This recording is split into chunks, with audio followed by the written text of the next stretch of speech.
Okay, good evening everybody and welcome to this media conference here with Jordan Pickford to preview tomorrow's World Cup qualifier here in Riga. A bit of housekeeping, if we can just minimise it to 2 questions per person in the first instance, and if there is time at the end we'll certainly come back to you. Rob, would you like to get us underway? Jordan, good to see you. More records, more milestones for you. Every time we speak to you it seems like you've broken another one. 8 consecutive clean sheets for England now. I know you all know that beats Gordon Banks' record of 7. You're about to win your 80th cap for England as well. I know clean sheets are really important to you and you collect those stats. And Harry Kane's told us that goals and all the records he breaks are really important for him. Do these records matter to you? Is it something you think about and try and strive for? Yeah, I think it's good when you break them. But I think everyone knows what I'm like, team player, and I'll take credit sometimes, but I think it's a collective sport. We win together, we defend, we attack together, and like Harry says, the defence starts from up top really. It's all 11 of us putting the shift in, and when I'm called upon I'll make the saves. It's great to have that milestone and hopefully break it again tomorrow and get 9. It feels you're on a real high for club and country right now. Most people are saying that they've never seen you play better or with more confidence or more belief. We've been told today that you've agreed a new 4-year contract at Everton as well, so we've been told you'll sign that when you get back. Do you think you're in as good a place as any, and do you feel that on the back of that contract you could end up finishing your career at Everton now? Yeah, I think it just shows the hard work I put in day in, day out. I always, on the training pitch Monday to Friday, I'll always give 100% and try and improve myself, and the more games you play, the more mature you become. You learn more about the game as well, and I'm always trying to improve and better myself. I just want to keep improving. 31 now, so still young as a keeper. So it's I want to just keep pushing myself and see where I can get to. Next questions? Anyone? What was it? Sam at the back there. Thanks. Hi Jordan. Lots of games we watch that England are involved in, the attack is busier than the defence. How difficult or how important is it to retain that level of concentration so that when you are called upon you are alert and ready to spring into action? Because you had to do that a couple of times on Thursday night. Yeah, I think every goalkeeper's different. I'm quite vocal, I communicate with my team, and I feel like that keeps me in the game. Even if the ball's on the other end of the pitch, I'll be moving about, keeping in the right line, and just being switched on constantly. And it's part of something to get used to, and something I've improved on over the years. And just being in the right position at the right time, and keeping communicating with the back 4 in front of me, and that keeps me in sync with the game. And when called upon, I should be there and ready to make an action. Is that something you've had to learn being with England, because it's different to club football? You don't have as many of those periods where your team are as dominant. No, I think, well, when you play for England it's always an honour, but I think sometimes you play high level, sometimes you play not so high level, and I think it just, you kind of get the balance in the game, you get the feeling, and as a goalkeeper there's nothing better than not making a save and keeping a clean sheet. It's the easiest thing ever, but when called upon I need to be ready and I need to be in that moment. That's probably the hardest part, when you haven't got them actions, but when called upon, that's what I've trained all week for, to make them saves for the team. Hi Jordan, good evening. Looking at the squad over the last couple of windows, last couple of games, Elliott, Anderson and Morgan Rogers have made an impact, it seems. How would you evaluate their performances, especially Elliott, as somebody who's so new to the squad? Yeah, Elliott's been terrific, and Morgan as well. And I think, Elliott in the last 2 games, just getting on the ball half term, but I feel like the defensive side of it as well, which not many people will see. I think he for the lads, the back 4, him in front of you, he's always getting back and screening the centre forward like we did against Kiefer Moore the other day. Big target, and he's always there for second balls, and he breaks up the play well. Then I think Morgan as well, you're seeing it into the Serbia game, and getting his first goal against Wales the other night's a massive moment for him, and hopefully see many more. And do you sense among the group, among players like Elliott and Morgan, this determination to make the most of every chance now as it counts down to a World Cup, which maybe they might not have been favourites a few months ago to be part of? Yeah, I think Elliott went to the Euros with 21s and won it, so it just shows the pathway still for England, how good the pathway is for us lads to get through it and winning major tournaments at 21s level and coming into the seniors and feeling comfortable. But I think us as a group is a great group to be around, because you get welcomed straight away and you feel at home and not out of place, and you let the football do the talking because we've got that good environment. Hey Jordan, Raymond from Latvian TV. Back in spring, England of course showed its class, but Latvia also had its chances. What do you remember from that game, and what did you talk with your guys in the locker room? Maybe something specific about specific player? Thank you. Yeah, I think it was a good game. I think Reece come up with a great free kick, and apart from that, we had a lot of the ball, but we still had to be wary of the threat from Latvia. And yeah, it was tight, and hopefully for us tomorrow, England will get on the front foot and get right after them. Hi Jordan, if you play tomorrow it'll be your 80th cap. You earned your first in 2017. I just wanted to ask you, what's changed in goalkeeping since then, and how have you changed since then? I don't think much has changed in goalkeeping. Every goalkeeper is different. I'll always say that everyone's got strengths and weaknesses, what you can improve on. But no, I think it just for me it was more young 23-year-old lad making your debut against Germany at Wembley. Like, proudest moment for me and my family. But yeah, I was a young lad and probably just learning the game. Now I've played that many games for England and in the Premier League as well. You just mature and you get to know the game management a lot better and other little tricks as well. So yeah, it seems a long time ago, but I'll never forget it. And in that time, I think you've only ever made one error that's led to a goal. It's a remarkable consistency. How have you worked to get that consistency in your game? Yeah, it was a bad pass, wasn't it? I remember it. I think I said at the start of the press conference, it's about the work I put in on the training pitch, off the field as well, you know. Just having that mindset and that mentality going into the games, knowing I've ticked every box and best prepared myself for the game, and whether I need to make 10 saves or one save, it's going to be that level where I'm focused and giving 100%. Cheers. Okay, unless we have any other questions from the floor, we'll come back to Sky to finish. Yeah, Rob, go ahead. Jordan, you'll be very aware that if you win this one tomorrow night, you've qualified with 2 games to spare. How big an achievement would that be? I think sometimes we get a little bit complacent and think these days that qualification's easy, but how big an achievement would it be?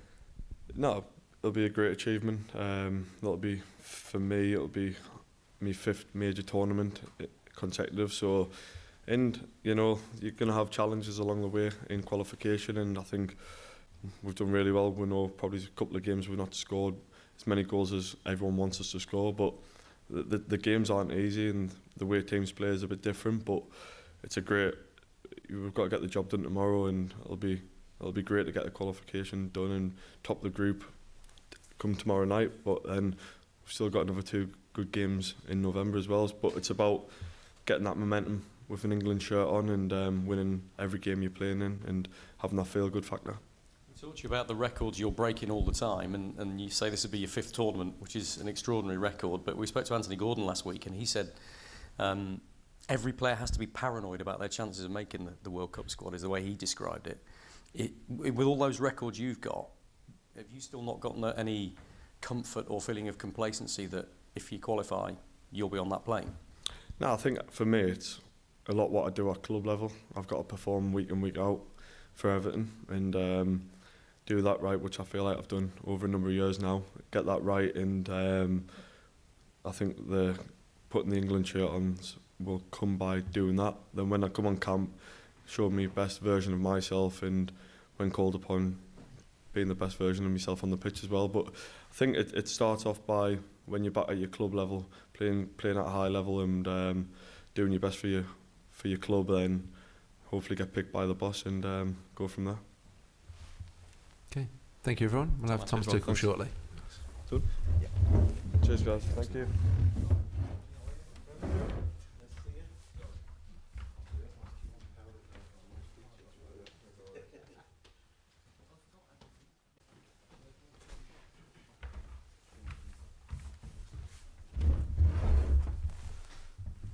Thank you.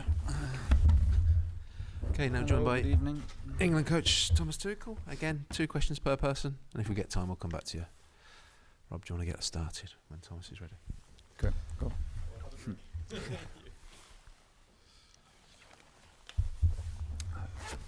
Good to see you, Thomas. Thank you. Can you update us on any specific team news, please, and specifically whether Harry Kane can play a full 90 minutes? Very easy with Harry. He can play. He's fit. We did the right thing. He's top in training and ready to go. And I don't see why he should not be able to play 90 minutes. The pause was just a short pause for him. He played all matches before for Bayern Munich, so I don't see any obstacles there. Oli left camp, unfortunately. It was too painful. He could not train with us, so he is in treatment with his club and tries to get ready for the weekend. That's basically it. Everyone else is with us and available. Good man. A win here, obviously, and England will qualify for the World Cup with 2 games to spare, which is an extraordinary achievement. We should never take that for granted, I think. But it feels, I think, to a lot of us that there's been a significant shift change maybe in the last 2 games in performance levels of the players wanting to playing as you more in the way that you would want them. Do you agree with that? Have you seen that yourself? Yeah, I saw that. I saw it even against Andorra at home, even if we couldn't prove it in the terms of the result, and maybe people outside expected more than just a 2-0 and underestimated the defensive performance from Andorra a little bit. But I saw it even in this game, the commitment, especially in the defensive work, the commitment in the high press. There was a significant shift in our attitude in the way we played. Then we had, of course, 2 very good results, good performances lately against Serbia and against Wales, and we want to take the next step. Yeah, I feel this. I feel that we are building something and we are going in the right direction. But as always in sports, tomorrow is the most difficult game. Tomorrow we have to show respect to our opponent, respect the circumstances. It's a away match in a World Cup qualifier, and we can with the result from Albania and Serbia, we can qualify tomorrow, and we want to do it with a win. That's extra motivation, of course. Just behind you there. Thank you. Yeah. Hello, coach. I have a question about mentality. Before the matches like this against opponents who's not very strong, who don't present top level, like Germany and Spain, because Latvia is not strong team. Does the preparation to the game like this are the same like to match against Germany, Spain, Italy? How it looks like? Yes and no. I mean, it is the same preparation in terms of it's the same amount of meetings. It is the same setup. We have an offensive meeting, we have a defensive meeting, we have offensive training, defensive training, and we will do tomorrow the summary and the set piece meeting. And I think it's very important, and it's for me a given to prepare it in the same manner that you would prepare any opponent. Of course, we are aware that we are the favorites, and we are aware that we are the favorites, and this is also a reality that we expect a win from us. And but to be prepared, how to win, where to find the spaces, I think this demands the respect towards the game. because even the teams who play as an underdog, like Latvia tomorrow, they are well drilled. They know everything about us because everything is available out there in analyzing tools. So everyone is defensively well drilled. We expect a deep block in a 5-4-1, maybe a 5-3-2 tomorrow. So we need to have answers to that, and that comes then with intrinsic motivation. We will not allow. We don't want to get away with 80%. We don't want to get away with 90%. We want to put a performance in that makes ourselves happy, that makes ourselves proud, and this performance should then be enough to beat your team and hopefully get the win. But we show respect in the preparation. That does not change against whom we play. And the question about not Latvian team overall, but about the Latvian players. How many Latvian players do you know? You can explain also footballers from the past, from the present. I hope that you remember from Bundesliga, Artyom Srudnius. Help me with the Bundesliga. Who played in the Bundesliga? Artyom Srudnius. He played For? in Hamburg, HSV and FC Köln while you were coaching Bundesliga. Can you tell me his name again? Artyom Srudnius. He played in HSV and FC Köln and Hanover while you were coaching Mainz and Borussia Dortmund. Okay, yeah. I have to say I didn't know a lot of players before we played your team, of course, in the qualifiers, and then you of course you watch matches, and you watch matches with your analyzing team and with your assistant coaches, and then you are aware, of course, of the players, and then you understand. Maybe I don't know all the names if you want me to write them down, but I know the numbers. I know if it's a left foot, if he loves to play with a back to the goal, or if he plays as a wing back. I know all that because we prepare the team, of course. This comes with the job and is necessary to do because the players want to know, the players want to be prepared, also in the on the individual opponents. So our fullbacks want to know what the wingback, how the wingback controls the ball, which side he prefers. The central defenders want to know how the central striker controls the ball, which foot is his strong foot, all of that. So we are aware of it. And I'm sure I have. If I had a picture of the player from Cologne, Hanover, and Hamburg, I would straight away recognize. Thomas, you mentioned rhythm, momentum, building a team, and team spirit a lot over the course of this international break. How will that influence the team that you pick for tomorrow's game? I don't know actually which team I pick. I have not decided yet, but everyone deserves all of the players. We had enough time to recover after the match against Wales. So we had 2 full training sessions yesterday and today. The spirit and the momentum is clearly there. The players are fully focused. They train with an awareness. They train with joy. They train with a lot of quality. You can sense it. So everyone made an impact. Everyone made himself available, and it's on us to take some choices. I don't think that we can go wrong with the choices, but the question will be: will we change a lot?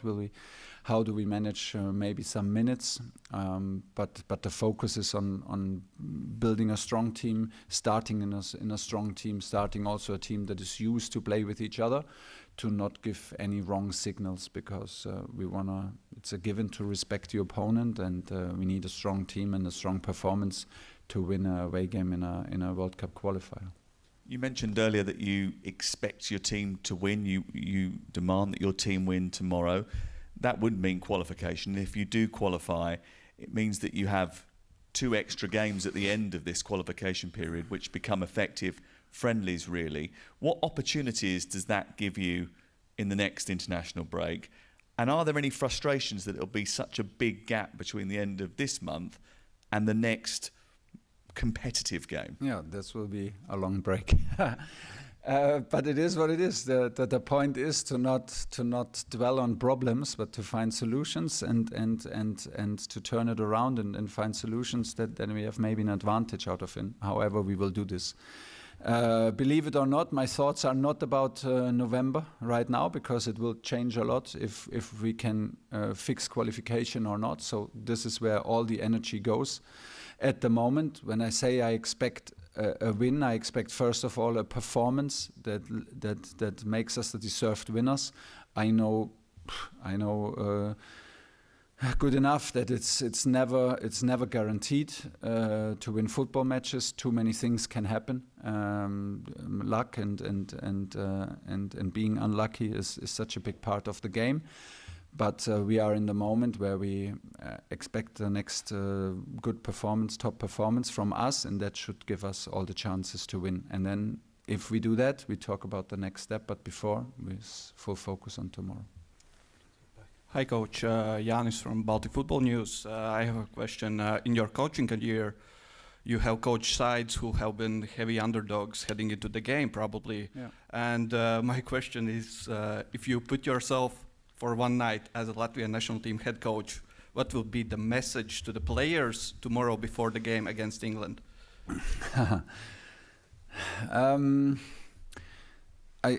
You're absolutely right. I played a lot of matches as an underdog, and it can be a very nice role to play as the underdog, because it lifts the expectations, less expectations. You felt that maybe if you played football, sometimes if you're 1-0 down and you feel suddenly a bit like liberated, because it's things like this can happen, and to play as an underdog and to create an underdog motivation and create an underdog mentality will help, of course, Latvia team tomorrow. I think they will make the most of it. I think they will try to implement the spirit that they have nothing to lose, and the longer they hang in there and the longer they make life difficult for us, it can maybe lead to frustration. On the other side, in our dressing room, we demand, of course, things and a high rhythm and a high physicality in the game that hopefully your team cannot cope with us. And we will try to focus only on the things how to act, and not on the surrounding. If we are favorites, or if we are like eye to eye on the same level, or if we are underdogs, it's just like a noise that will hold us back from performing. So we know what we demand of ourselves, and we want to get this game tomorrow going. We want to play in a high rhythm from the start, and implement a physicality that is difficult to cope with for your team. But yeah, the situation is clear. You are the underdogs, and we are the favorites. Hello, Coach. Enquiries from Latvian media. In January, Jordan Henderson played here in this stadium and lost with the Ajax. So maybe he mentioned this fact in a team Good talks. that you say it. He will not be in the team tomorrow now. I didn't know that. Bad for him. He lost with Ajax. Yeah, 1-0 to RFS Riga team. Okay, he didn't tell me that. And the second one, what do you think, and how much you are aware of playing in stadium with athletic tracks and without one stand even? Yeah, I was in a club in Germany where we were in third division and second division, and then the team went up to first division without me, unfortunately. But we had a quite similar stadium. It reminds me of that, like 100 meters without the tribune. Yeah, it's very unusual. The pitch looked very good from far, I have to say, like from 20-30 meters away. The pitch looked good. We will not. It's unusual, not more, and not more, not less. There are no excuses if we come here as England team, if we wear England shirt, if we get caps, and it's an honor. We are proud to represent England, and it's a dream to play any national game. So this should not hold us back. I think it's the beauty of qualifiers, to play in stadiums that you rarely normally visit. And hopefully we get a better result than Jordan Henderson in his visit. And it's up to us to show the attitude that is needed, and to not be frustrated, and to play with the right spirit. And last questions here. Hi, Thomas. You mentioned the importance of competition. I just wanted to ask, what do you want the players that aren't included in your squad? The players that aren't included in your squad, what do you want them to feel when they watch your team play? The hunger to come back, and the hunger and the will to come back, and they're more than, of course, the door is always open. We will always have the trouble to choose. We will always have the trouble to nominate. That's in the nature of nomination. For a football nation like England, we have a pool of talented players that is, and we have to make a selection. So the ones in camp, they should feel, first of all, privileged, and then feel the hunger. And feel the competition to keep the shirt, and the ones who are not with us, they should feel the hunger to be with us when the next opportunity is. And this is always through behavior, through performance. The door is always open. Okay, thank you very much, and see you tomorrow night. See you tomorrow.